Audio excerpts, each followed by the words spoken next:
Yeah, well, for years since toward the end of secondary school, so year 10, it's actually 11, and then off at college, from just general feeling of anxiety about life. It wasn't necessarily due to a particular event, just always a feeling of me being very anxious and feeling quite depressed about life. And those situations I went through led me to trying to commit suicide on a few occasions.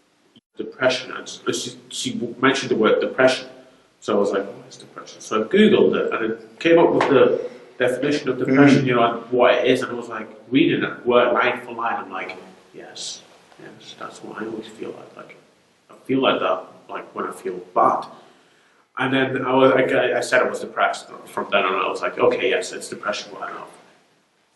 And then self-harming got a lot worse. I think it was because I became aware of this world that I wasn't aware of before. You know, I thought I was the only one that had. I thought I was the only one that had it, but it was like I wasn't aware of anyone else that had it. I've experienced certain things that might have led to a mental health issue. In that sense, I mean, for me, it's more of like an anger and a frustration. So maybe, no, I wouldn't say the mental health issue, no, but just in terms of, like, for me, it would be like an identity thing. And in that sense, that this is related to where I grew up.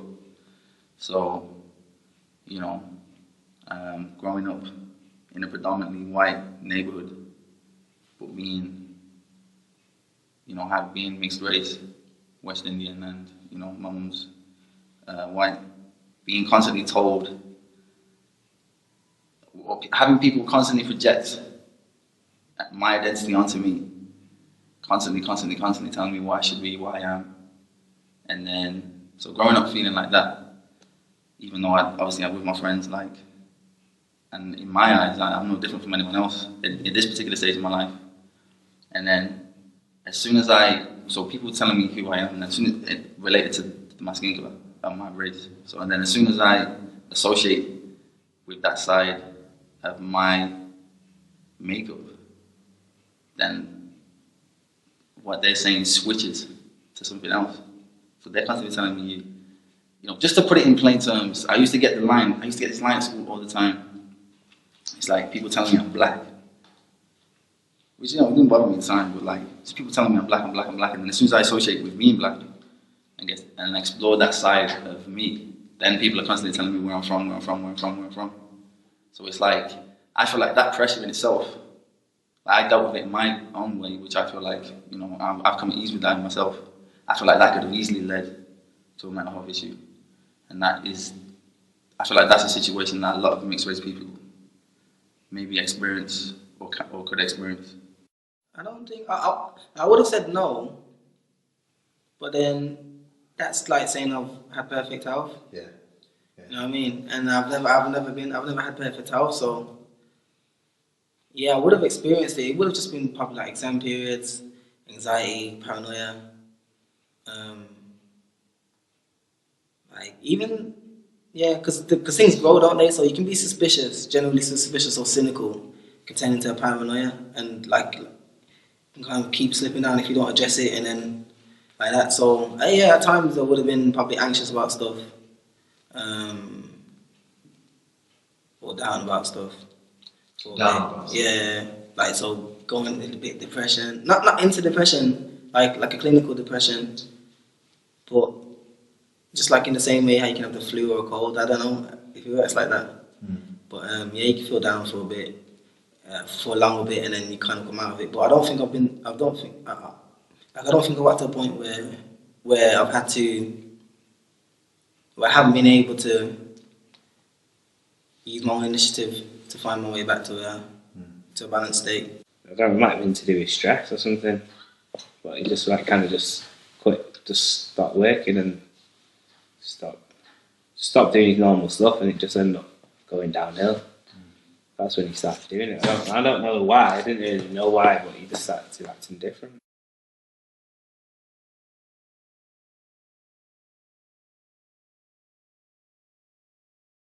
Maybe it might be the label addressed to it. That if you're going somewhere for support, you're labelled a particular way. Like, oh, he's got a mental illness, or he's got something wrong with him. That's why he's accessing those particular services. I don't feel some of the services are open as they should be. I think some of them feel some that I've seen are very clinical. It's more about the professionalism rather than the approach, which I think the approach should be more important about how you're addressing those particular issues, like, you know, the way the building's designed and things like that. So I think it was more open, and, you know, you don't necessarily state it's a mental health. If you say like it's physical and well-being or something like that, it gives people an opportunity to come in and access different things rather than just one particular subject. Yeah, I think it's just I think it's a case of the stigma attached to mental health issues. You know what I'm saying? I think more time people are ignorant. You know what I'm saying? People like to brush off the signs in it, you know what I'm saying, and just go along with it, you know what I'm saying, instead of thinking about instead of listening to what my friend's saying about, oh, just get through it, you know what I'm saying, just get through it yourself. Like, people just rather just be ignorant to it and just not do anything about it. I think it's just the social stigma in it. Like, you don't want to tell your peers about it, innit, because they might see you as a bit different, you know what I'm saying. It's a sort of sense of pride that a lot of young black guys don't really share their feelings, because they believe that you have to be strong-minded, you can't show any weakness, no matter what it is. Don't get too emotional.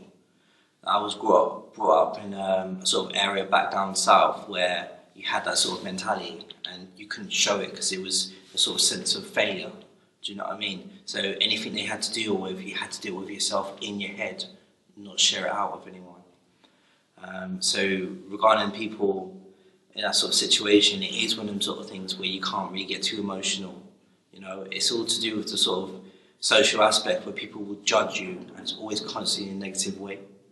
So that's why people keep it inside, you know. But keeping it inside don't make anything any better, because then you still have to deal with the sort of suffering that you have to go through, and nobody should deal with that regardless of whatever.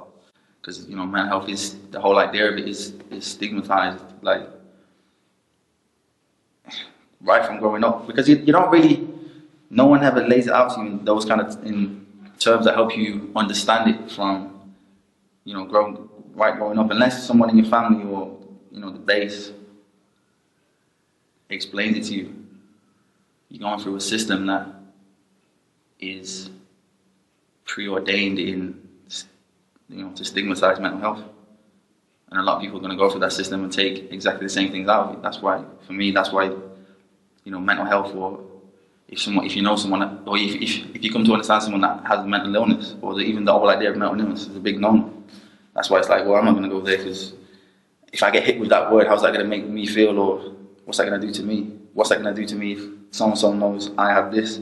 Is that going to affect my situation at work? Is that going to affect my situation at home? Is that going to affect my situation in a social, you know, place? Is that going to affect my everyday life even more, even though I have an illness? I would say many young people don't want to get help, thinking that people will think they are crazy, that they don't want to seek for help. More time, I think people just don't know about these outlets that can help you. You know what I'm saying?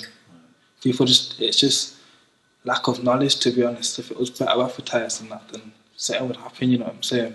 It's also to do with what your GP, how your GP would judge you, how your support worker would judge you, even a teacher from an educational institute, because it all depends on people's facial expressions, their body language, which you pick up.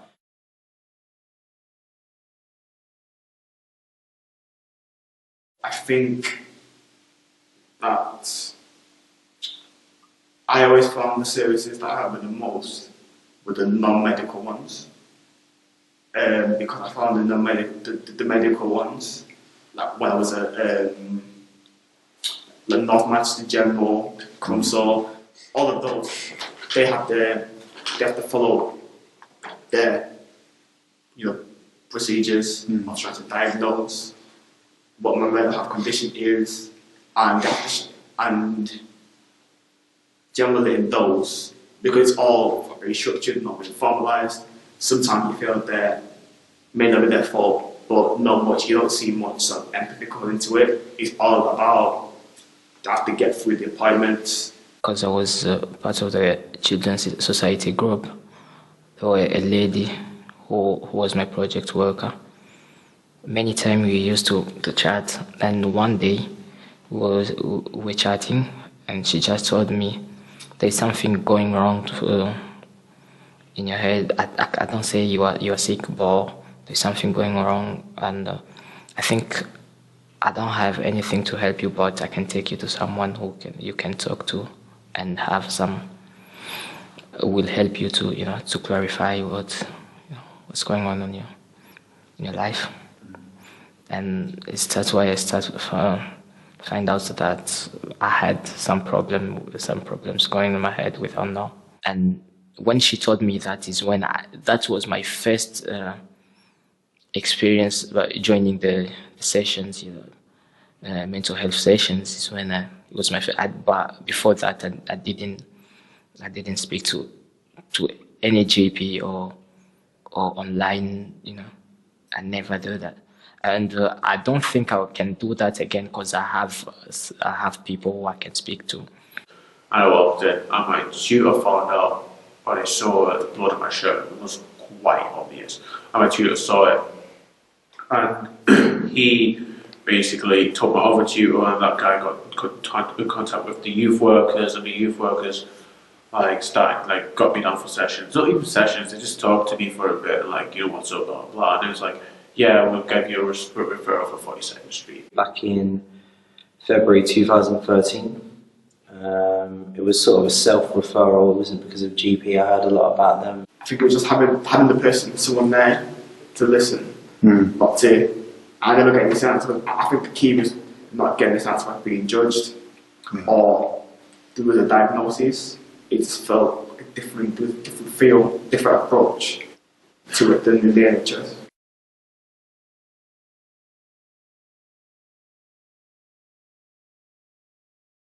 I couldn't talk to my parents about it because I didn't want to worry them. If I felt suicidal, I couldn't tell them about it. And I think particularly in mental health, people say talk, but try and find those, it can help, and you can find those independent groups you can to talk to, because it can be really difficult most people don't want worry your family or your friends. I say do that.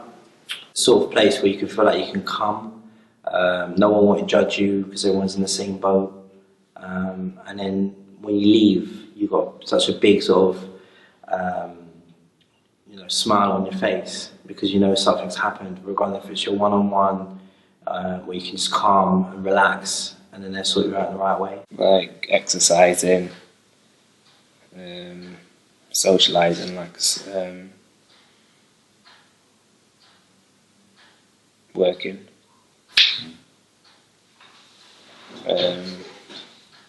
studying. Something that everyone needs a realm to do something. You can't just do nothing with your time. You need to do something, only because it keeps your mind active. If your mind's not active, you end up going into your own zone and not really thinking about what's going on. So you need an outlet or something to keep busy and do something. That they don't want to seek for help. But once you start talking to people, express what you have in your life or what you are passing through, is when you open your head and you think, oh, I can speak to this person, they'll give me advices, and maybe later on it will be fine. So you're right. I think I would say I'll tell them first to join groups. Find out what's going on in the groups, because if you read a leaflet and say, this leaflet doesn't, I don't need to go there because this is just for people who are sick. or I would advise young people, every young person who are passing them time, saying, I'll just tell them to join groups and find out, because before I thought I had more problems than anyone in the world, because what is going on in my life.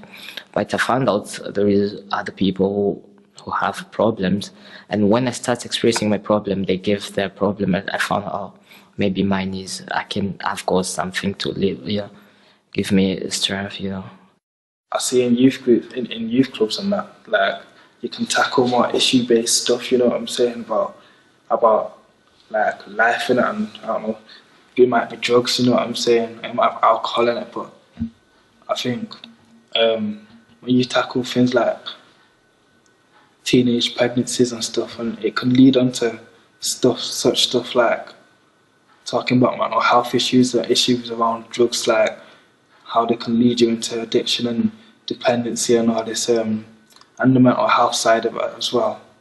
I think youth clubs can make that more aware to young people, and it can be kind of a haven for young people to kind of come and feel free to express themselves about how they feel about this, or whether they know anyone that's experienced mental health issues, or, you know what I'm saying. I think that could be more awareness in it of the young people of today, because when I was growing up, we didn't really talk about too much about this issue-based stuff, you know what I'm saying. I believe that mental health is not a bad thing, it's just perceived in such a negative way. For more people to embrace what they have, no matter if they're going through such rough times, and to know that there's always support out there for them.